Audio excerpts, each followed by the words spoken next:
मंगलमय मंगलकरण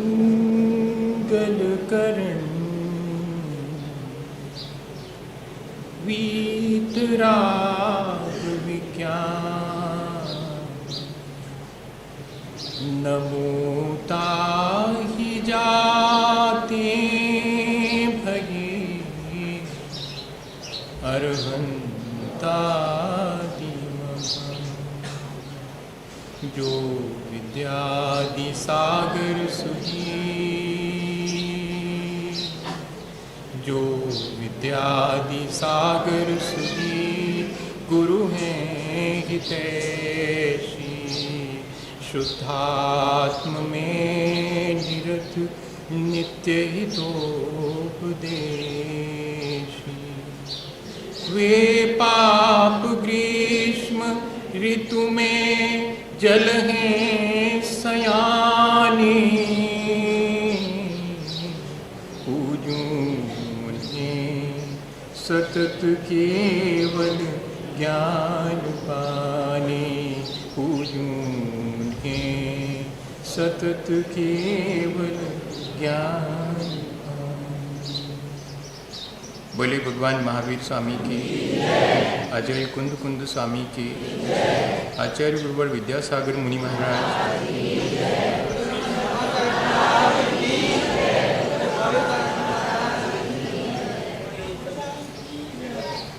हम सभी लोग पिछले कई दिनों से लगातार इस बात पर विचार कर रहे हैं कि हम अपने जीवन को जो शेष रहा है उसे कैसे अच्छा बनाएं। हमने पिछले दिनों अनुभव किया है कि यदि हमारे विचारों में हम निरंतरता लाएं, उन्हें हम रोज रोज अभ्यास के रूप में दोहराएं, तो वे विचार हमारे अंदर इतने दृढ़ हो जाते हैं कि फिर हम उन्हें आसानी से अपने आचरण में तब्दील कर सकते हैं, बदल सकते हैं। विचारों की शक्ति बहुत अधिक है। हमारे पूरे जीवन को विचार ही रेगुलेट करते हैं। ये बात जुदी है कि हम वर्तमान में जो विचार करते हैं वे अगर बहुत सतही हैं तो उनका असर हमारे जीवन पर पड़ता दिखाई नहीं पड़ता, पर जो विचार हमारे अंदर, हमारे अनकॉन्शियस में बहुत संस्कार के रूप में पड़े हैं, उन्हीं विचारों से प्रेरित होकर और हम अपने जीवन में आचरण करते हैं। हमें वर्तमान की विचार शक्ति के द्वारा दो काम एक साथ करना है, जिसका अभ्यास हम पिछले दिनों कर रहे हैं। हमारे अपने वर्तमान के विचार हम इतने सुदृढ़ बनाएं कि वे हमारे आचरण को परिवर्तित कर दें, और इतना ही नहीं, हमारे पुराने संस्कारों को भी माइल्ड कर दें, हमारे पुराने संस्कारों को भी तोड़ दें। कभी अपन ने सुना होगा सुकमाल मुनि महाराज बन गए थे। जब तक वे घर में रहे तब तक इतना कोमल उनका शरीर था कि उनको सरसों का दाना भी बिस्तर में पड़ा हो तो चुभता था। और इतना ही नहीं, जब राजा उनसे मिलने आए थे तो कभी सूर्य के प्रकाश में तो सुकमाल बाहर निकले ही नहीं, सूर्य का प्रकाश उन्होंने देखा नहीं, उसको सहन नहीं कर पाते थे। रत्न दीपक के प्रकाश में उन्होंने अपना जीवन व्यतीत किया। राजा की आरती के लिए जब घी का दीपक जलाया गया तो सुकमाल की आंखों में आंसू आ गए थे उस रोशनी की तीव्रता की वजह से।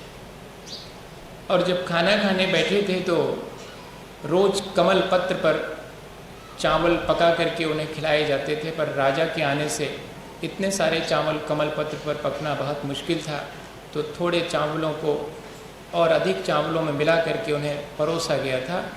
तब वे उसमें से जो कमल पत्र के कोमल चावल थे उनको बीन बीन करके खाते थे। राजा को बहुत आश्चर्य हुआ था। उन्होंने कहा था कि आपका बेटा बहुत कमज़ोर है और इसका इलाज करवाइएगा, इसकी आँख की रोशनी भी शायद लगता है कमज़ोर हो गई और इसका डाइजेशन भी प्रॉपर नहीं है।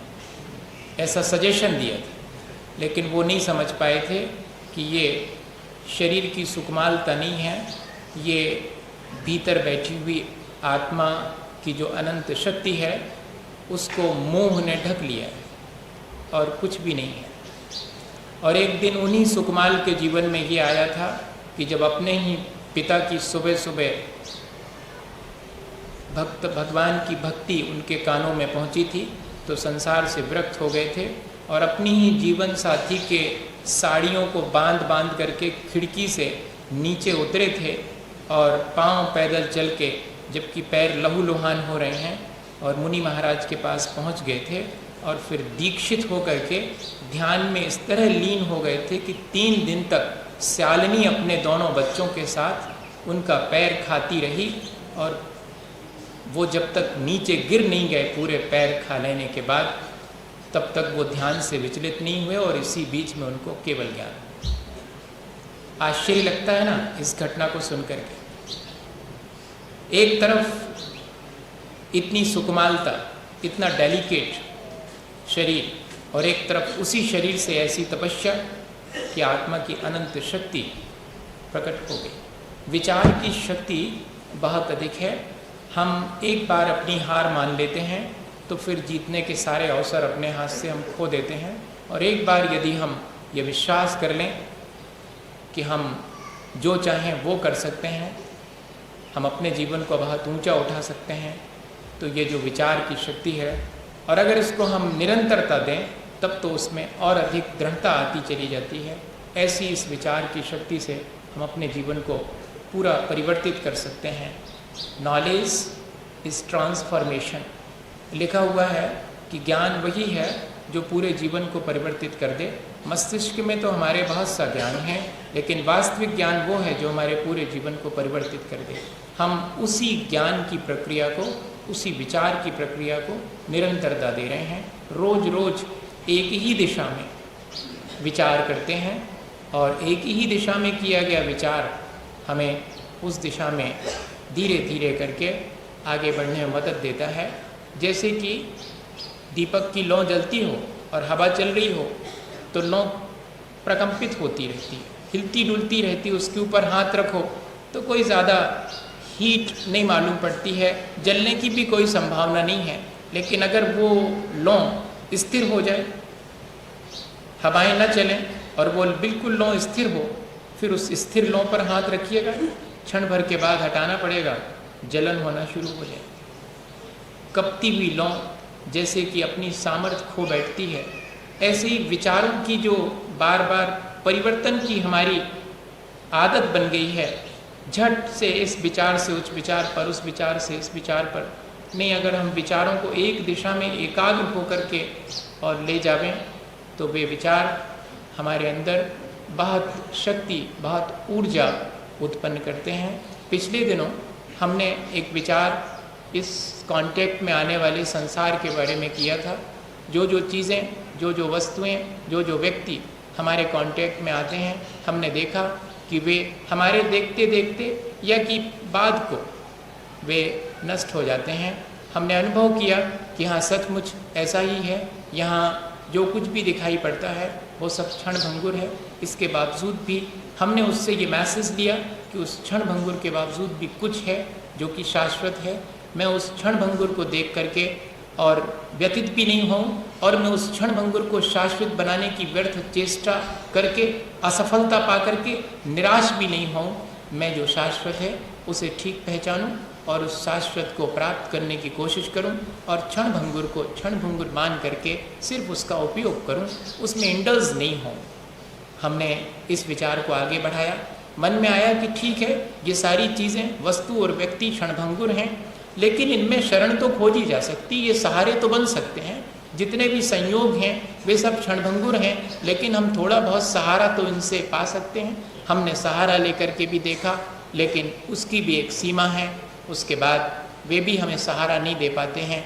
तब फिर हम बड़े असहाय हो गए कि ये सब चीज़ें जो कि हमने अपने सहारा के लिए इकट्ठी करके रखी हैं, ये भी हमें सहारा नहीं दे पाती हैं। तो फिर कौन है यहाँ पर जो कि हमें सहारा दे? और फिर हमने देखा कि जो संसार से पार हो गए हैं, वे हमें सहारा दे सकते हैं, और जो संसार से पार होने का रास्ता है उस पर चल करके हम इस शरण को पा सकते हैं जो संसार की किसी चीज़ों में नहीं मिलती है। धर्म और धर्म गुरु और धर्म के नेता तीर्थंकर, यही हमारे लिए बहुत बड़ा सहारा है। ये हमेशा हमारे साथ हम रखना चाहें तो रह सकते हैं, और हमारे साथ हम इन्हें रखते हैं अगर तो ये हमें सहारा भी देते हैं। ठीक है, संसार की सारी चीज़ें क्षणभंगुर हैं, मान लिया हमने, और ये भी मान लिया कि हमें कोई सहारा नहीं दे सकता, लेकिन इन संसार की चीज़ों में सुख तो मिलता है। ये बात भी कभी कभी मन में आ जाती है। कितनी भी क्षणभंगुर हों वस्तुएं, व्यक्ति भी एक ना एक दिन मर जाएं, लेकिन जब तक हैं तब तक ये चीज़ें सुख तो देती हैं। ये भ्रम भी बहुत बड़ा भ्रम है। जितने भी संयोग संबंध हैं वे सब हमें सुख देते हैं, इनमें सुख मानना और अंततः उन सब से दुख पाना, इसी का नाम संसार है, और कोई बहुत बड़ी चीज़ नहीं है। संयोगों को क्षणभंगुर माना, संयोगों में शरण नहीं है, ये भी हमने मान लिया, लेकिन ये मानने कोई तैयार नहीं है कि संयोग संबंधों में सुख नहीं है। और जो ये बात स्वीकार कर लेता है कि हाँ सचमुच जितने भी संयोग हैं उनके साथ वियोग की पीड़ा निरंतर लगी हुई है। मैं जितनी चीज़ें यहाँ पर अपने सुख के लिए इकट्ठी करता हूँ वे ही मुझे अंततः दुख दे करके जाती हैं। उन चीज़ों को जब तक वे मेरे पास नहीं होती हैं तब तक मुझे उनके प्राप्त करने की इच्छा जागृत होती है। वो इच्छा भी मुझे सुख नहीं देती बल्कि निरंतर मुझे दुखी बनाए रखती है। जिस दिन किसी तरह जिन चीज़ों में मैंने सुख माना है उन चीज़ों का संयोग भी हो जाता है, और संयोग होने के बाद वे चीज़ें मेरे पास रही भी आती हैं, लेकिन वो संयोग भी कैसा है? संयोग ठीक ऐसा है जैसे तराजू पर कोई मेढक को रख कर के तौलना चाहे। बताइए कितनी देर मेढक तराजू पर रखा और आपने इधर बांट नहीं रख पाया और उछल करके वो चला गया। ठीक ऐसे ही हमारे लिए चीज़ें कुछ थोड़ी देर के लिए जिनको हम मानते हैं कि ये सुख देंगी वे थोड़ी देर को मिलती हैं, और उसके बाद उनमें से सुख मिलना बंद हो जाता है। चीज़ तभी तक सुख देती है, सुख का भ्रम देती है जब तक कि प्राप्त नहीं होती। जिस दिन वो चीज़ प्राप्त हो जाती है जिसमें हमने सुख माना था, वही चीज़ फिर दुख देने लगती है। जीवन का अनुभव है ये। आप अपने जीवन में स्वयं अनुभव से सीखें इस चीज़ को। सबको अनुभव होगा इसका, ऐसा नहीं है अकेली जानकारी नहीं है ये, और जानकारी भी मिथ्या नहीं है, अनुभव में से प्राप्त हुई जानकारी है। बहुत तटस्थ होकर के पूरे संसार को देखें एक बार खड़े होके, बिल्कुल ऐसा ही मालूम पड़ेगा कि हाँ ठीक बात है। कल तक जिस चीज़ में मैं सुख मानता था उस चीज़ में प्राप्त करने की मैंने चेष्टा करी, जैसे तैसे करके, बहुत एफर्ट करके, और कोई पूर्व पुण्य का उदय था जिसकी वजह से उस चीज़ का संयोग हुआ। लेकिन संयोग होने के बाद अब एक चिंता खाई जाती है निरंतर कि कब तक ये चीज़ मेरी रहेगी, कहीं ऐसा ना हो कि कोई मुझसे इसे छीन ले। अब उसकी सुरक्षा के लिए मैं फिर से चिंतित। अब वो चीज़ जो मेरे पास कल तक नहीं थी मेरे पास है, लेकिन अब उसमें सुख नहीं है। अब तो ये चिंता और घेर ली है कि इसको मैं कैसे संभालूं, इसका संरक्षण और संवर्धन कैसे करूं। दाम बिना निर्धन दुखी तृष्णा मस्त। कल तक जब अभाव था तब अभाव का दुख था, आज है तो इतनी सी क्यों है, अधिक क्यों नहीं है, और अगर अधिक है तो अधिक भी ऐसा मालूम पड़ता है कि सिर पर जैसे बोझ हो। और उसकी सुरक्षा का विचार, और जिस दिन ये वियोग को प्राप्त होती है, जिस दिन मेरे से ये विलग हो जाती है, चाहे वस्तु हो चाहे व्यक्ति हो, फिर मुझे एक नया दुख दे करके चली जाती है। इसका नहीं होना, इसका होना और हो करके वियोग हो जाना, सारी स्थितियाँ दुखद ही हैं, लेकिन यह बात कहीं भीतर गहरे में नहीं आ पाती है। बहुत सतही विचार तो आता है कि है तो ऐसा ही, लेकिन जब तक हमारे भीतर से ये बात नहीं आएगी तब तक हम अपने जीवन को परिवर्तित कर ही नहीं पाएंगे। चीज़ें हमें सुख का भ्रम देती हैं, यहाँ पर वे क्षण भंगुर होते हुए भी सुख का भ्रम देती हैं, उनमें सहारा भी नहीं है, फिर भी वे सुख देने का भ्रम उत्पन्न करती हैं। तब आचार्य भगवंतों ने हमें उन चीज़ों में सुख है या नहीं है, इस बात का इशारा करने के लिए एक अनुप्रेक्षा ही रख दी, संसार अनुप्रेक्षा, संसार की तासीर पहचान लेना। क्या लिखते हैं छेढ़ाला में, चहुं गति दुख जीव भरे हैं, परिवर्तन पंच करे हैं, सब विधि संसार असारा, या में सुख ना ही लगारा। लगार मतलब जरा सा भी, जिसको आप बोलते नैक सुख नहीं है, जरा भी सुख नहीं है, क्योंकि ये चारों गतियां सिवाय दुख के और कुछ भी नहीं देती। गतियां दुख देती हैं ऐसा नहीं है, उन गतियों में मेरा मोह और मेरी अज्ञानता मुझे दुख देती है। जितने भी पर पदार्थ हैं उनमें मैं राग करता हूँ या कि द्वेष करता हूँ, और ये जो पर पदार्थों में राग द्वेष है वही मेरे सबसे बड़े दुख का कारण है, और इसी का नाम संसार। ये जो दिखाई पड़ रहा है वो संसार नहीं है, वो तो लोक है, वो जो 6 द्रव्यों से निर्मित है। लेकिन संसार तो संसरणम इति संसारा, पंच परावर्तन इति अर्था, जिसमें 5 परावर्तन हैं और जिसमें आवागमन निरंतर चलता है, जिसमें जन्म मरण की पीड़ा भोगनी पड़ती है, और अपने ही राग द्वेष के द्वारा वो जो राग द्वेष से निर्मित हुआ संसार है, वास्तव में वो संसार दुखदायी है, उसमें कहीं कोई सुख नहीं है। ये बात एकदम सहसा समझ में आती नहीं है, लेकिन आचार्य भगवंत कह रहे हैं कि इस बात का रोज रोज विचार करना और अपने जीवन के अनुभव से उसको टैली करके देखना, तो हम पाएंगे कि वास्तव में है तो ऐसा ही। हम शरीर बदलते हैं, भिन्न भिन्न शरीरों में भिन्न भिन्न जगहों में जाते हैं, लेकिन सोचते हैं कि शायद इस जगह नहीं कहीं और सुख मिलेगा, शायद इस चीज़ में नहीं किसी और चीज़ में सुख मिलेगा। नाउ एंड हियर नहीं, फ्यूचर एंड देयर, अभी और यहाँ कोई बात नहीं मिलेगा, अभी और यहाँ सुख कभी और कहीं तो मिलेगा। और ये भ्रम, इस संसार में सुख पाने का भ्रम हमें इस संसार में राग द्वेष उत्पन्न कराता है और हमारा संसार बढ़ता चला जाता है। संसार अनुप्रेक्षा हमें इस तरह का विचार करने की शिक्षा देती है कि हम देखें कि संसार की वास्तविकता क्या है, और संसार की वास्तविकता मालूम पड़ती है तो राग द्वेष अपने आप शांत होने लगता है, अलिप्तता अपने आप बढ़ना शुरू हो जाती है।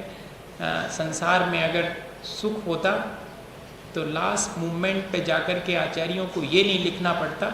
मैं तो सोचता हूँ कि संसार के सारे दुखों का वर्णन करने के बाद और आचार्य भगवंतों को जब ऐसा लगा कि शायद जीव अभी भी नहीं समझेगा, तब लास्ट में जाके कहा कि जो संसार विषय सुख हो तो तीर्थम कर क्यों, काहे खोस्यो साधन करते संयम सो अनुरागे, यह संसार जथारत देखो सब दिखे दुखदाता।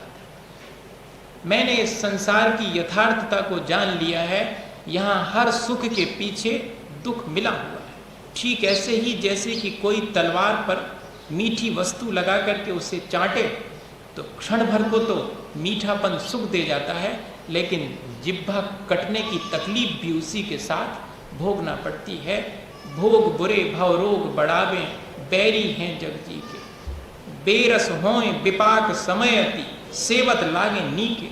जिस समय में 5 इंद्रियों के विषयों में राग पूर्वक उनका सेवन करता हूँ तो क्षण भर को तो सुख मालूम पड़ता है, लेकिन उसके बाद जितनी पीड़ा मुझे भोगनी पड़ती वो किसी से छिपी नहीं है, सबको मालूम। लेकिन ये बात जब भीतर से आए तब ना, ये बात जब अंतरंग में बैठ जाए तब, और बैठ जाएगी अगर हम इसका निरंतर विचार करेंगे और संसार की वास्तविकता को निरंतर अपने सामने देखते रहेंगे, तब ये बात बहुत आसानी से हमारे समझ में आएगी। और घबराने की बात नहीं है। अगर संसार का इस तरह का स्वभाव है और हम उसे स्वीकार कर लेंगे तो हम संसार से ऊपर उठ जाएंगे। संसार में रहते हुए भी संसार हमारे भीतर नहीं रहेगा। फिर जो लाइफ स्टाइल होगी वो बिल्कुल अद्भुत होगी। फिर वो जो जीने का ढंग होगा वो ऐसा नहीं होगा, फिर बिल्कुल हट करके होगा। कभी मैं बैठे बैठे सोचता हूँ तो लगता है कि वो किस तरह का जीवन होगा जिसमें कि हम अलिप्त होकर संसार में रहते हुए भी संसार के राग द्वेष से मुक्त होकर के जिएंगे, कैसा आनंद आता हो। अभी तो हम अपने पराये के दिन भर के भेदभाव में जीते हैं, और किसी क्षण ऐसा हो कि जब अपने पराये का कोई भेद न रहे और सब अपने हैं, इस तरह का भाव हमारे भीतर आ जावे, तब क्या स्थिति बनेगी।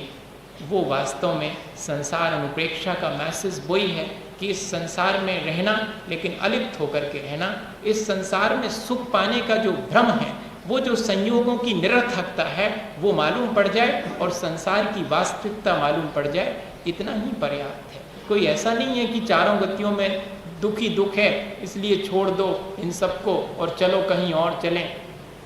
जैसे कि दुष्यंत कुमार को लिखना पड़ा, यहाँ दरख्तों के साये में धूप लगती है, चलो और यहाँ से चलें उम्र भर के लिए। हमने तो सोचा था कि इस पेड़ के नीचे छाया मिलेगी, लेकिन इस पेड़ के नीचे भी धूप ही लगती है। हमने तो सोचा था कि इन चीज़ों में, संसार में यहाँ सुख मिलेगा, लेकिन उस सुख के पीछे भी दुख खड़ा हुआ है। ये वास्तविकता हमें उस सुख से विमुख करने के लिए पर्याप्त है, और इतना ही नहीं, वास्तविक सुख की खोज करने के लिए हमें प्रेरित करती है। अब अपन थोड़ा सा आगे बढ़ रहे हैं। संसार में सुख नहीं है, ठीक है, संसार में दुख ही दुख है, ये भी ठीक है। तो कोई सच्चा सुख है या नहीं है, या कि सिर्फ मुझे ये बात बता करके और आपने बेसहारा कर दिया कि संसार में सुख नहीं है? नहीं, हम आपको वास्तविक सुख बताना चाह रहे हैं, क्योंकि आपने संसार में वास्तविक सुख मान लिया है। आचार्य भगवंत कहते हैं कि संसार में वास्तविक सुख मान लेने वाले को कभी वास्तविक सुख नहीं मिलता। थोड़ा बहुत इंद्रिय सुख मिलता, थोड़ा भौतिक सुख मिलता है। वास्तविक सुख एक बार मिल जाए, जो आत्म सुख है, संसार अनुप्रेक्षा का चिंतन करने वाला संसार के सुखों को सुख नहीं मानता, वास्तविक सुख की खोज के लिए प्रयत्न करता है। वास्तव में संसार अनुप्रेक्षा यही मैसेज देती है। हम देखें 512 नंबर की गाथा में कि आचार्य भगवंत इस संसार अनुप्रेक्षा के बारे में हमें क्या सलाह दे रहे हैं। क्योंकि अनुप्रेक्षा एक तरह की मंत्रणा करने वाली चीज़ है, हमारे साथ गुफ्तगू करने वाली चीज़ है। हम अकेले बैठ जाएं और अनुप्रेक्षा को साथ ले लें, वो हमें बहुत अच्छे अच्छे सजेशन देती है। ये संसार अनुप्रेक्षा एक ही सजेशन देती है कि देख लिया, जिनमें कल तक सुख मान रहे थे आज उनमें दुख मिल रहा है ना, अब भी सचेत हो जाओ। तो फिर हम क्या करें, हम कहाँ सुख के लिए जाएं? हमको तो ये लग रहा था कि इसी चीज़ में सुख मिलेगा, उसमें है नहीं, तुम्हारा भ्रम है, अभी भी सचेत हो जाओ। कहाँ है सुख? तो अलिप्तता में सुख है। इन चीज़ों को चाहने में सुख नहीं है, इन चीज़ों को छोड़ देने में सुख है। आत्मसंतोष में सुख है, आकांक्षा में सुख नहीं है। संसार की चीज़ें सुख पहुंचाती हैं और वो सुख हमारे भीतर आकांक्षा उत्पन्न करता है, और वो जो आकांक्षा है वो हमें एक नए दुख में डाल देती है। और अगर इन चीज़ों की हम आकांक्षा न करें तो ये चीज़ें हमारे सुख और दुख दोनों में कारण नहीं बनती हैं। हमारे भीतर जो वास्तविक सुख है वो हमें अपने आप मिलना शुरू हो जाता है, उसे कहीं से हमें प्राप्त करने की आवश्यकता नहीं होती। एक मैं अभी ध्यान आ गया मुझे, एक छोटा सा उदाहरण अपन देख लें ताकि ये सारी चीज़ और आसानी से अपन के समझ में आ जाए। एक राजा को सुखी होने के लिए किसी ने कहा कि किसी सुखी व्यक्ति के कपड़े पहनो तो तुम सुखी हो जाओ। हाँ, तो है ऐसा, अलग अलग तरह से लोग सोचते हैं। तो राजा ने कहा कि जाओ किसी सुखी व्यक्ति के कपड़े ले आओ, और लेकिन उससे पूछ लेना कि तुम सब प्रकार से सुखी हो कि नहीं। अब पहुंचे, बड़े बड़े लोगों के यहाँ पर पहुंचे, तो उनसे पूछा, तो फिर तो पूरा सुख तो कोई को भी नहीं है। ढूंढते ढूंढते मंत्री और उनके जितने भी सैनिक वैनिक थे पहुंचे, देखा कि एक व्यक्ति जो है एक पेड़ पर बैठा हुआ है, बांसुरी बजा रहा है और बड़ा खुश नजर आ रहा है, बड़ा सुखी नजर आ रहा है। तो जाकर के उससे पूछा कि क्यों भाई, तुम्हें कोई दुख है? बोले काहे का दुख? तो सब सुख है, बहुत आनंद है, अपन ने तो कभी दुख देखे ही नहीं, अपन तो अपने में आनंदित रहते हैं। तो लाओ लाओ तुम अपने कपड़े दो। उसने कहा कपड़े? उसके बाद तो कुछ भी नहीं था, एक तो लंगोटी लगाया था वो कपड़े के नाम पर, क्या देता वो। राजा से वापस जाके कहा कि सुखी व्यक्ति के कपड़े मांगते हो, लेकिन उसके पास कपड़े देने लायक ही नहीं है। वही सुखी है जिसके पास कुछ भी नहीं है। अब कहां से लाए हम उसके कपड़े सुखी व्यक्ति के? ये एक छोटी सी घटना, इससे हमें बात स्पष्ट हो जाती है कि हम चीजों में सुख मान बैठे हैं। सुख चीजों में नहीं मिलता भैया, जितना आत्म संतोष है उतना ज्यादा जीवन में सुख है। और चीजें तो कितनी भी हो जाएं लेकिन वे कभी सुख नहीं दे पाती हैं। ये बात, जरा सी बात कभी हमारे समझ में आ जावे तो बहुत आसानी होगी। अलिप्तता के बारे में भी अपन थोड़ा सा समझेंगे। उससे पहले आचार्य भगवंत हमें क्या कहना चाह रहे हैं उस गाथा का उच्चारण कर लें, जो हमें पूर्वाचार्यों ने वचन लिख करके गए हैं। कभी कभी उनको पढ़ने का भी तो अपन को अभ्यास करना चाहिए, उनका उपकार, उनके प्रति कृतज्ञता ज्ञापित करने के लिए। सो नथी होगा सो लोए बालक कोडी में तो भी जम्मन मरना बाहा अनेक सो जथनयत सत्ता। आचार्य भगवंत क्या कह रहे हैं? ऐसा न लोक भर में थल ही रहा है, मैंने न जन्म मृत दुख जहां सहा हो, तू बार बार तन धार मरा यहाँ है, तू ही बता स्मृति तुझे उसकी कहाँ है। ये संसार पंच परावर्तन से भरा हुआ है और उसमें कितनी बार मैंने जन्म मरण करके सुख पाने की व्यर्थ चेष्टा की है। मुझे तो स्मृति भी नहीं है कि मैंने कभी सुख पाया होगा। मुझे तो सिर्फ स्मृति इस संसार में दुख पाने की है। बताइएगा, जीवन में जितना हम सुख पाते हैं क्या उस सुख की ज़रा भी स्मृति होती है? बहुत थोड़ी सी स्मृति रहती सुख की। बाकी तो जो जो जीवन में हमने दुख झेले हैं उनकी स्मृति ज़्यादा रहती है। सुख के क्षण जब आते हैं तब भी क्षण भर को लगने लगता है कि ठीक है, आज थोड़ा सा सुख मिला है, बाकी तो पूरी जिंदगी मेरी इसी तरह गुजर गई, मैंने कभी सुख देखा ही। ये जीवन का अनुभव है। आचार्य भगवंत यही बात हमें इशारा देना चाह रहे हैं कि इस संसार में थोड़ी देर को जो सुख मिलता है वो वास्तविक सुख नहीं है, आगे पीछे उसके इतना दुख लगा हुआ है। यदि एक बार हम अपने उस वास्तविक सुख को प्राप्त कर लें तो ये जो संसार का सुख और दुख है उन दोनों से हम पार हो जाएंगे। वास्तव में सुख दुख रूप या कि राग द्वेष रूप या जन्म मरण रूप ये संसार हमारा अपना बनाया हुआ है। इस लोक को तो 6 द्रव्यों ने बनाना है। वो लोक भावना का चिंतन अलग करेंगे। ये संसार भावना और लोक भावना में इतना ही अंतर है। वो क्षय द्रव्यों से निर्मित लोक है, लेकिन ये तो मेरे अपने भीतर बनाया हुआ संसार है जिसमें कि मैं जन्म मरण करता हूँ, राग द्वेष करता हूँ और निरंतर जो है सुख और दुख के झंझावात में इधर से उधर फेंक दिया जाता हूँ, उधर से इधर फेंक दिया जाता हूँ और अपना जीवन ऐसे ही व्यर्थ गंवाता रहता हूँ। ये निरर्थकता, ये संसार के संयोग संबंधों की निरर्थकता अगर एक बार मन में आ जावे तो फिर धीरे से अलिप्त होने में कोई बहुत मुश्किल नहीं है। वास्तविकता मालूम करने पड़ने के बाद अलिप्तता आती ही आती है। ये कसौटी है। अगर व्यक्ति बहुत इंडल्स है तो मानिएगा कि वास्तविकता नहीं मालूम, और जिस दिन विरक्ति लगने लगे, घृणा और विरक्ति में ज़रा सा अंतर है, ये ध्यान रखना। कल तक जिनसे बनती थी उनसे प्रेम था, आज उनसे नहीं बन रही है तो हम तटस्थ हो गए। समझना ये द्वेष है, ये विरक्ति नहीं है। वास्तविकता जानने के बाद जब हम उससे ऊपर उठ जाते हैं वो विरक्ति कहलाती है। अपने मन की चीज़ अच्छी लगना और दूसरी चीज़ जब तक अच्छी नहीं लग रही है अब तो उससे द्वेष करने लगना, दोनों में ही संसार है। राग में भी संसार है, द्वेष में भी संसार है। अपन के साथ मुश्किल ये है कि अपन को अपना राग द्वेष नहीं दिखता, दूसरे का राग द्वेष दिखता है। किसी व्यक्ति से किसी व्यक्ति का राग हो तो समझना, अगर ये दिखने लगे, कैसे पहचानेंगे राग द्वेष का संसार? बहुत आसानी से पहचानने का उपाय अपन समझ लें ताकि तो उससे फिर हट सके अपन। जहाँ दूसरे का राग दिखाई पड़े समझ लेना कि अपना द्वेष भी वहीं पर है। इन व्यक्ति का इनसे बड़ा राग है, इसका मतलब ये तो तय हो गया कि आपका उनसे द्वेष है, इसलिए आपको इनका राग तकलीफ दे रहा है। और दूसरी चीज़ किसी व्यक्ति का किसी चीज में द्वेष दिखाई पड़े तो समझ लेना कि आपका वहां पर राग है। इनका इनसे बड़ा द्वेष है, इसका मतलब है कि आपका उस व्यक्ति से राग है, इसलिए आपको इनके द्वेष से तकलीफ पहुंच रही है। देखना बहुत कठिन है, एकदम अपना राग द्वेष नहीं दिखता, दूसरे के संदर्भ में देखेंगे तो आसानी से दिख जाए। नहीं, हमारा कोई द्वेष नहीं है, आपका द्वेष ऐसे नहीं दिखेगा, आपको दूसरे का राग खटक रहा है, यही आपका द्वेष है। हाँ, और आपको दूसरे का द्वेष खटक रहा है, ये आपका राग है। दोनों ही चीजें, ये राग और द्वेष हमारा दिन भर चलता रहता है। इनसे थोड़ा सा, इनकी निरर्थकता अगर मालूम पड़ जाए तो इनसे थोड़ा सा ऊपर उठने की कोशिश अपन करेंगे। एक छोटी सी घटना, ताकि मालूम पड़े कि कैसे अलिप्तता जीवन में आ सकती है।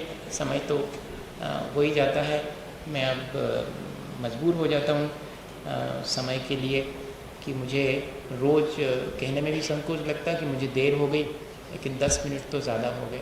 क्या करें, 9:30 तक का रख लें क्या, ताकि बार बार नहीं कहना पड़े मुझे भी, क्योंकि 9:15 बजे से मेरे ऊपर जिस तरह दबाव पड़ता है तो फिर हड़बड़ा जाता हूँ। हालांकि लोगों को तो थोड़ी असुविधा है, 9:30 बजे उनको छोड़ूंगा तो ऑफिस कब पहुँचेंगे वे, पर मैं 8 बजे नहीं आ पाता हूँ, फ्री नहीं हो पाता हूँ शौच इत्यादि से निवृत्त होकर, इसलिए 8:15 टाइम रखना पड़ा। तो फिर भी मैं आज फिर एक बार आपसे ये तय कर रहा हूँ कि 9:15 रखूँ कि 9:30 रखूँ। 9:30 रख ले, क्योंकि रोज़ रोज़ का काम है और रोज़ मुझे बहुत फील होता है, क्योंकि मैं ईमानदारी से 9:15 बजे मेरा ध्यान तो चला गया, लेकिन अब बात पूरी नहीं हो तो इस वजह से अपन ये मान के चलें। फिर भी मैं 9:25 को ख़त्म करूँगा, ताकि 5 मिनट में अपन भक्ति वगैरह करके यहाँ से बाहर हो जाएं। 9:30 तक इतना कर लेते हैं, 9:25 ठीक रहे। आज भी 9:25 हो गए हैं, कल से ये ध्यान रखूँगा कि 9:25 पर मेरा पूरा ख़त्म हो जाए। आप भी ध्यान रखिएगा, टोक दीजिएगा बीच में कि बस नहीं, ये मेरी जिम्मेदारी, मैं ही संभाल लूँगा, आप नहीं तो आपको संकोच लगेगा। बात कर रहे थे अपन कि संसार में हम सुख पाने का भ्रम पता नहीं कब से ढो रहे हैं। संसार में सुख है, लगता तो है थोड़ी देर को, चीज़ें जब कांटेक्ट में आती हैं तो थोड़ा बहुत सुख तो देती हैं, लेकिन उसके साथ साथ दुख भी है। कोई बात नहीं, मैं एक ऐसे सुख को चाहता हूँ जिससे कि मुझे ये चीज़ों से मिलने वाला दुख ना मिले, क्योंकि ये चीज़ें सुख के साथ दुख देती हैं। मैं चाहता हूँ कि सिर्फ सुख ही मुझे मिले, तो उसके लिए ज़रूरी है कि मैं इन चीज़ों में अपना मोह न डालूँ, इन चीज़ों में इंडल्ज ना हूँ, मैं इनसे अलिप्त रहूँ। तो फिर चीज़ें ना मुझे सुख देंगी ना मुझे दुख देंगी, मैं सिर्फ चीज़ों का उपयोग करूँ। ये थोड़ी सी विद्या। कई चीज़ें हैं, मैं बहुत डिटेल नहीं कर पा रहा हूँ, कई चीज़ें हैं जिनको कि हम ऐसे ही जीवन में उपयोग करते हैं, जिनमें हम बहुत तटस्थ होकर के उपयोग करते हैं, जिनसे कि हमें सुख और दुख दोनों नहीं मिलता है। कुछ चीज़ें हैं जिनसे हमें सुख मिलता है, कुछ चीज़ें हैं जिनसे हमें दुख मिलता है, और कुछ चीज़ें ऐसी जिनसे दोनों मिलता है, सुख और दुख। पर वास्तव में सुख और दुख दोनों से परे हम चीज़ों का उपयोग कर सकें, ये विद्या हमें सीखनी, वो अलिप्त होकर के सीखी जा सकती है। चक्रवर्ती भरत का उदाहरण सब जानते हैं। 96,000 रानियाँ हैं, 14 रत्न 9 निधियाँ हैं, अपार वैभव है। उसके बीच भी कोई व्यक्ति सवा दो घंटे सुबह दोपहर शाम और ध्यान कर सकता है, सामायिक कर सकता है। ये बहुत अद्भुत लगने वाली चीज़ है। एकदम सहसा विश्वास नहीं होता, लगता है कि ये तो पुराणों की बातें हैं, लेकिन वास्तव में ऐसा है। और उसका कारण क्या है? क्योंकि वे उन सब चीज़ों में इंडल्ज नहीं हैं। वे सब चीज़ें उनके पुण्य के उदय से उनके चारों तरफ इकट्ठी हुई हैं। उन्होंने कोई एफर्ट नहीं किया है उन चीज़ों के लिए, और उन चीज़ों की निरर्थकता उन्हें मालूम है, इसलिए वे अलिप्त होकर के उन चीज़ों के बीच रहे आते हैं। चीज़ें हमारे भीतर हम पहले प्रवेश कराते हैं, बाद में चीज़ों के साथ रहते हैं। हमारी भूल यहीं पर है, चीज़ें बाहर नहीं आएँ और हम उनके बीच विचरण करते रहें। हम चीज़ों के नौकर ना बने, चीज़ों के मालिक बन सकें। चीज़ों का उपयोग करना ही चीज़ों के मालिक होना है, और चीज़ों का उपयोग नहीं करना चीज़ों की गुलामी है। और वो जो गुलामी है वही सुख और दुख दोनों देती है। ये बात बहुत स्पष्ट है भरत चक्रवर्ती के जीवन में। और जब उनसे पूछा गया कि आप ऐसा कैसे कर पाते हैं, उन्होंने उस व्यक्ति से कहा कि जाओ, मेरा पूरा वैभव देखने की तुम्हें छूट है, एक बार देख करके आओ। लेकिन सबको मालूम है ये घटना, लेकिन एक कटोरे में तेल भर के अपने सिर पर रख लो, और ध्यान रखना अगर एक बूंद भी नीचे गिरा तो तुम्हारी मृत्यु अनिवार्य है। बताइएगा, ऐसा व्यक्ति पूरे वैभव के बीच घूम फिर करके आ जाए और उससे ये पूछा जाए कि कैसा लगा वैभव, वो क्या कहेगा? मुझे देखने का वक्त ही नहीं मिला, मेरा सारा कंसंट्रेशन इस बात पे था कि अगर एक ड्रॉप भी नीचे गिर गया तो मेरा मरण निश्चित है। अगर इस तरह हम अपने जीवन में थोड़ी देर, मैं ये नहीं कह रहा हूँ कि पूरे दिन भर, एक क्षण ऐसा हमारे जीवन में आए जब ऐसी अलिप्तता का स्वाद हम ले सकें, तो शायद हमारी ये जो संसार अनुप्रेक्षा है या संसार भावना है, उसका चिंतन धीरे धीरे हमारे जीवन को परिवर्तित किए बिना नहीं रहेगा। इसी भावना के साथ कि संसार की वास्तविकता को समझकर हम उससे अलिप्त होकर वास्तविक सुख पा सकें और अपने जीवन को अच्छा बना सकें। बोलिए आचार्य गुरुवर विद्यासागर मुनि महाराज।